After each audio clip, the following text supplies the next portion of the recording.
Vayamos al tema, que como pueden adivinar, uno de los ingredientes de la felicidad es el chocolate, aunque vamos a ver que es dos en uno.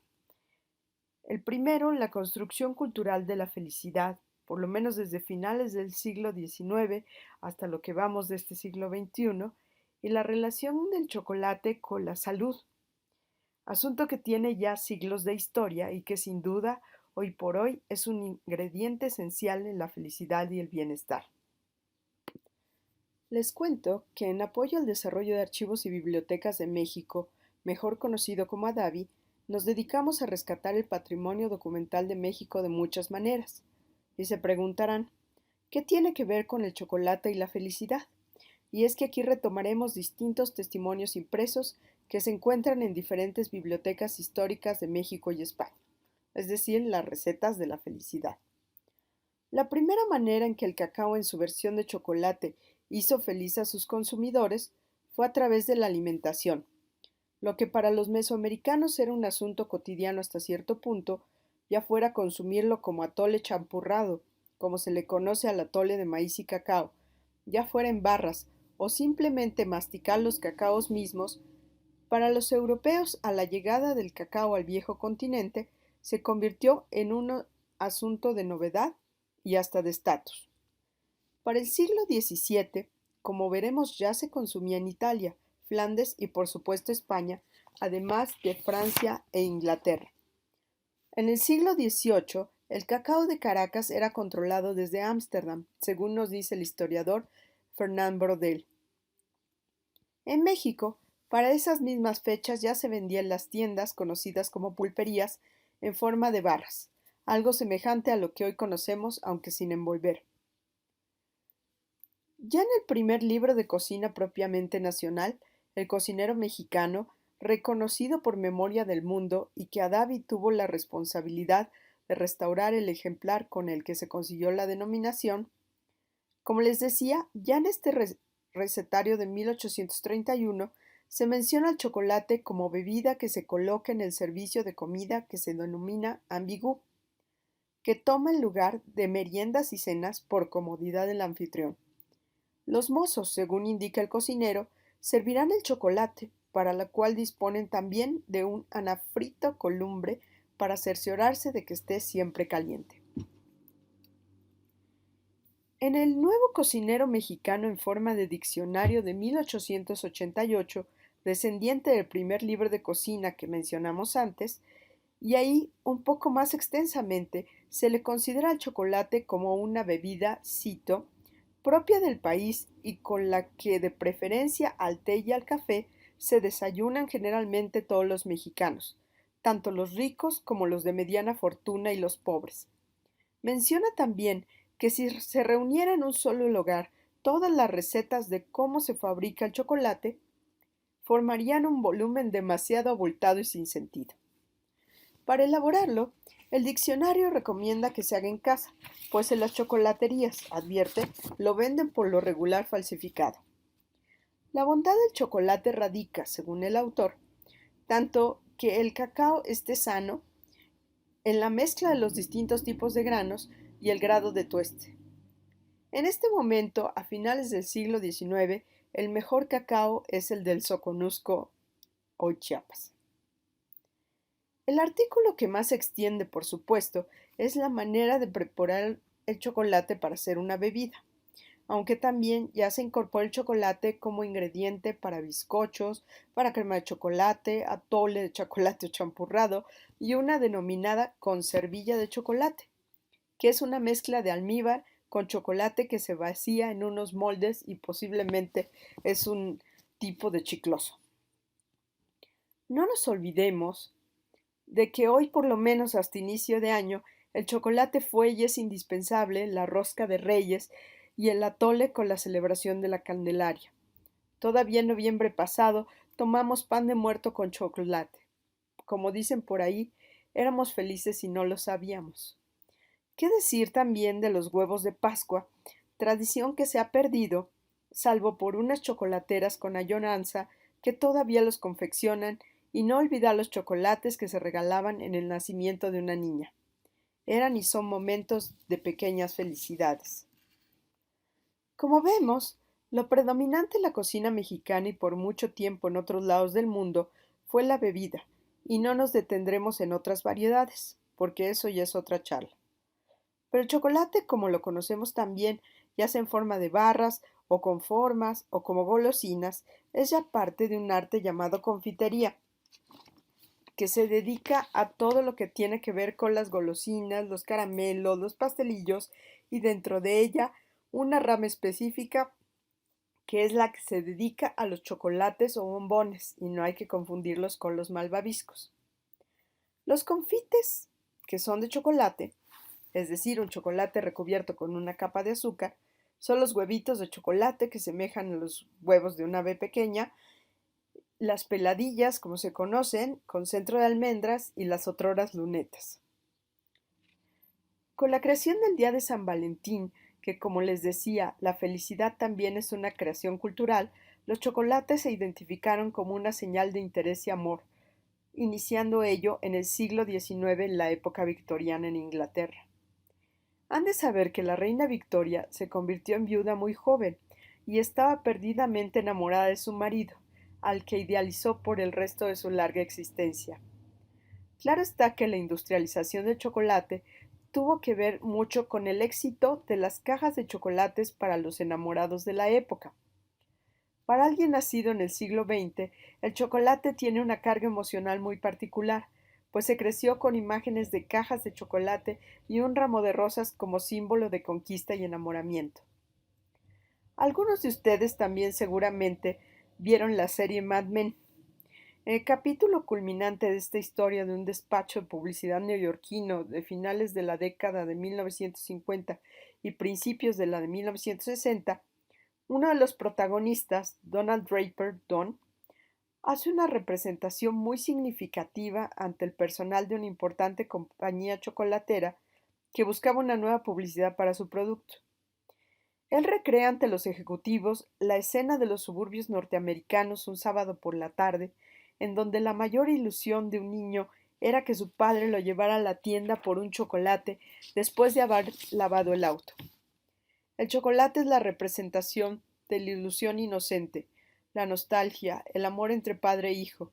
La conclusión del mercadólogo era que la compañía no necesitaba un anuncio, pues el chocolate se vendía solo. ¿Qué decir de algo más cercano a nosotros, con la inserción de una imagen de una abuela tomando una taza de chocolate espumoso? El comercial está dicho. ¿Qué vende esta abuelita? Ahora las abuelitas no son tan así, de pelo blanco y ensortijados y sin cabellos, ¿no? Posiblemente ha cambiado mucho la imagen de una abuela, especialmente de las citadinas. Ya los años 80 son los nuevos 70 y así generacionalmente. Una abuelita vendía confianza, seguridad, añoranza, nostalgia, la falsa garantía de una comida deliciosa, amor posiblemente. ¿Qué decir de la famosa compañía de confites de chocolate norteamericana? Es tan poderosa que tiene una tienda en pleno Times Square, en Nueva York, con 4 pisos. La idea de felicidad vende, sin duda. Ahora pasemos a una felicidad más intrínseca que cuando se tiene no se nota y cuando no todo mundo la desea. Como decíamos al inicio, la salud hoy es uno de los valores más apreciados, sin duda. En la Biblioteca Digital Hispánica encontramos una obra fechada en 1631 cuyo título dice Curioso tratado en la naturaleza y calidad del chocolate dividido en 4 puntos, y fue obra del médico y cirujano de la ciudad de Sija, Antonio Colmenero y Ledesma. Les comento que la impresión de cualquier libro que quisiera llegar al público necesitaba pasar por la revisión del Tribunal del Santo Oficio de la Inquisición y otros censores, en este caso científicos, cuyo nombre conocemos como el doctor Melchor de Lara y el doctor Juan de Mena, ambos médicos del reino, quienes escriben una fórmula tal vez común, pero que en otra historia que tiene que ser contada sabemos que tiene un trasfondo. Los censores dicen, no tiene cosa contra las buenas costumbres. Otro dato que menciona, así será del mucho gusto y entretenimiento a los aficionados del chocolate. Esto lo escriben entre agosto y septiembre de 1631, cuando el cacao ya tenía un siglo de conocerse en España. El licenciado Colmenero menciona que ya hay muchos aficionados no solo en España, sino que también en Italia y Flandes, especialmente en la corte. De igual manera, añade que los testimonios de las personas son muy diversos al respecto del consumo, como a una les conforta el estómago, mientras que a otras las calienta, así como a otras las refresca en los caniculares, que como saben es la época de más calor en el año. Recuerden que la medicina en el siglo XVI todavía se regía por las autoridades de Hipócrates, Galeno y hasta Aristóteles, y se hablaba de los humores, teoría iniciada por Hipócrates entre los siglos III y II antes de nuestra era y desarrollada por Galeno, base en la que se apoyó la medicina hasta el siglo XVII. Esta teoría afirma que el cuerpo estaba compuesto por 4 humores, que deben de estar perfectamente equilibrados para que una persona goce de cabal salud, tanto física como anímicamente. La bilis negra, la amarilla, la flema y la sangre eran los 4 humores que estaban estrechamente relacionados con los elementos conocidos: el aire, el agua, la tierra y el fuego, que a su vez resultaban en las combinaciones de caliente, frío, húmedo y seco, así como en 4 tipos de personalidades: melancólico, flemático, colérico y sanguíneo. Los melancólicos, los flemáticos y los coléricos son muy bien conocidos. Los melancólicos estaban dominados por la bilis negra y tendían a la tristeza. Los flemáticos toman el nombre del humor y destacaban por su apatía y frialdad. Los coléricos tienen una dominancia de la bilis amarilla y son en extremo irritables, mientras que los sanguíneos eran todo lo contrario, entusiastas y activos pero volubles. Con base en estas características mencionadas, el cacao está clasificado por un autor anterior apellidado Marchena, según menciona Colmenero, como frío y seco. Sin embargo, el doctor Colmenero dice: me pareció defender esta confección con razones filosóficas contra cualquiera que condenara esta bebida tan sana y tan buena, sabiendo aprovecharse del modo de hacer la pasta, según para diversos sujetos conviene, y del uso moderado de beberla. O sea, el secreto está en cómo preparar la pasta. Por la manera de redactar el texto, se puede inferir que el doctor Colmenero ha estado en América, y es por ello que sabe, a diferencia de Marchena, los diversos procesos del cacao, y por ello afirma que el cacao es a la vez que frío y seco, caliente y húmedo, propiedad que se deduce porque se saca del cacao cantidad de manteca, dice Colmenero, lo cual afirmo haber visto sacarla a las criollas en las Indias para la cara. Y esta es la primera noticia que se tiene de una mascarilla de cacao. Dice: parece duro de creer que en una misma sustancia y tan pequeña del cacao puedan haber sustancias diferentes. No es el momento aquí de hacer un análisis más profundo en este tratado por el tiempo. Solo les mencionaré las 2 recetas que presenta nuestro autor, la de Marchena y la propia. En la primera se necesitan 700 de cacao, al parecer 700 semillas de cacao, libra y media de azúcar blanco, 2 onzas de canela, 14 chiles o pimientos, media onza de clavos, 3 vainillas de Campeche o, en su defecto, 2 reales de anís, achiote para dar color, y algunos añaden almendras, avellanas y agua de azahar. Todo esto se muele, dice. Hácense tablillas con el chocolate por golosina, como lo hacen en México las damas, y se venden en las tiendas alcorozadas. Unas tablillas que las comen como alcorzas, es decir, en las dulcerías, y en términos contemporáneos se comen como dulces. La receta que recomienda Colmenero dice: a cada 100 cacaos se mezclan 2 chiles chilpetlagua o 2 pimientos de España, un puño de anís, orejuelas o vinacashlidos y 2 chiles mecazúchil o 6 rosas de Alejandría en polvo. una vainilla de Campeche, 2 adarmes de canela, una docena de almendras, otra de avellanas y achiote para teñir. Suena un poco más apetitoso. Por cierto, el mucho también tiene una edición especial de chocolate con grana que no está de más probar. La, la manera de tomarlo sería como atole o la bebida antigua de los indios, y la bebida moderna, que es deshacer el chocolate en agua fría y hacerle espuma con un molinillo. Este residuo se saca la espuma y el residuo que queda se pone al fuego con azúcar y después se vuelve a regresar a la espuma, una especie como igual que se calienta en té. Hoy somos menos complicados. El chocolate se espuma en caliente y a veces hasta en licuadora. Colmenero habla de que es una bebida que se toma en fiestas, que se hace también molido con maíz o pinoli, y también hay una versión para ejecutivos.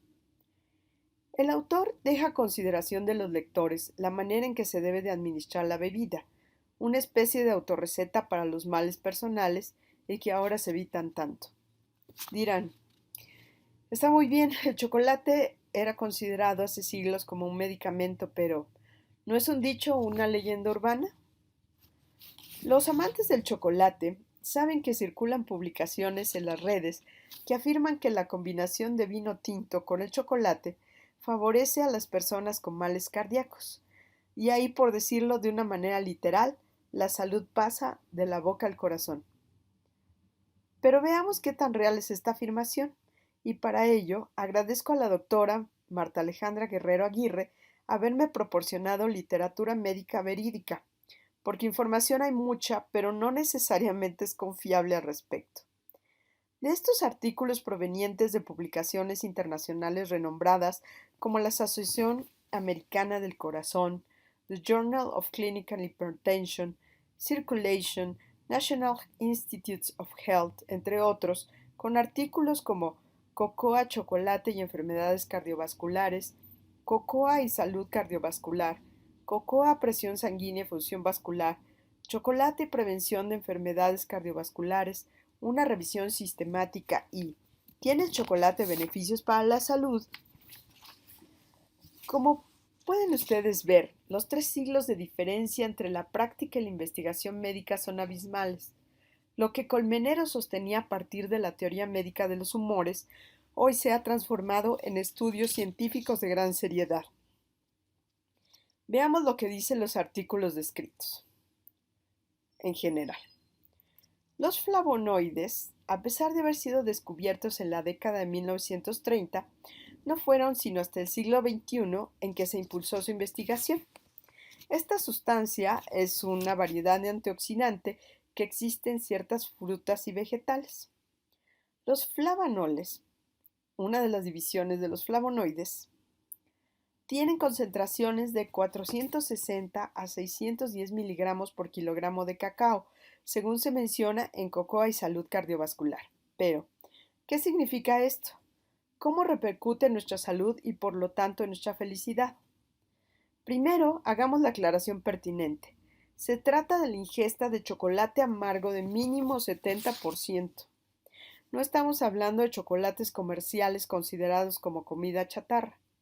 Sí existen en el mercado, pero no en la tienda de la esquina, desafortunadamente, así que vengan por su dotación al mocho.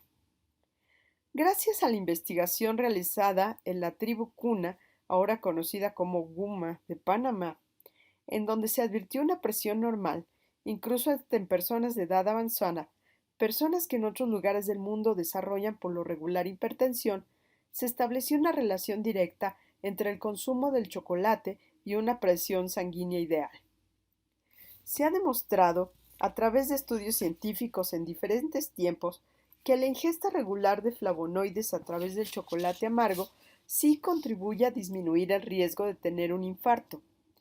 Tiene efectos antihipertensivos, previene el desarrollo de coágulos en personas con problemas de desarrollo de trombosis, aumenta la circulación de sangre en ciertas zonas del cerebro, por lo que sirve de protección contra la demencia senil y embolias. Previene el daño vascular. Se ha usado para mejorar la respuesta a los trasplantes de corazón y aunque se necesitan más estudios, se tiene noticia de que puede reducir el colesterol en la sangre. Hay muchos otros beneficios a nivel tejido que aquí no abundaremos, pero que son científicamente comprobados. Entonces, ¿el chocolate puede ser un ingrediente para la felicidad? Si entendemos esta como la salud.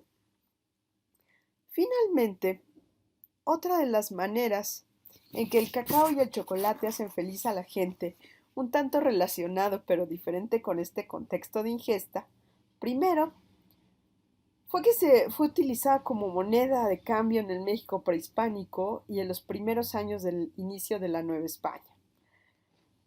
Y como en ese tiempo y hoy también es la felicidad del productor del cacao y del chocolate, y que en la que sin duda el mucho y la visión de su directora tiene mucho que ver. No y solo impulsa el cultivo de cacao de manera sustentable, también promueve eventos como el que realizó en conjunto con la Comisión Nacional para el Conocimiento y Uso de la Biodiversidad, conocido como CONABIO, en 2018, denominado Certamen Mesoamericano de Cacao Amigable con la Biodiversidad, del que por lo menos 3 productores de cacao de Tabasco salieron en extremo felices. Y por otro lado, de igual manera, la felicidad de obtener un premio para un chocolate mexicano en un certamen internacional, de los que tienen ya varios de los chocolates del mucho.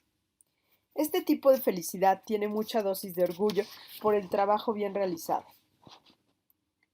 ¿Un chocolate te hace feliz y alimenta tu corazón? Sin duda alguna, física y anímicamente, y un excelente chocolate como los del mucho seguramente garantiza hasta la inmortalidad del alma. Gracias.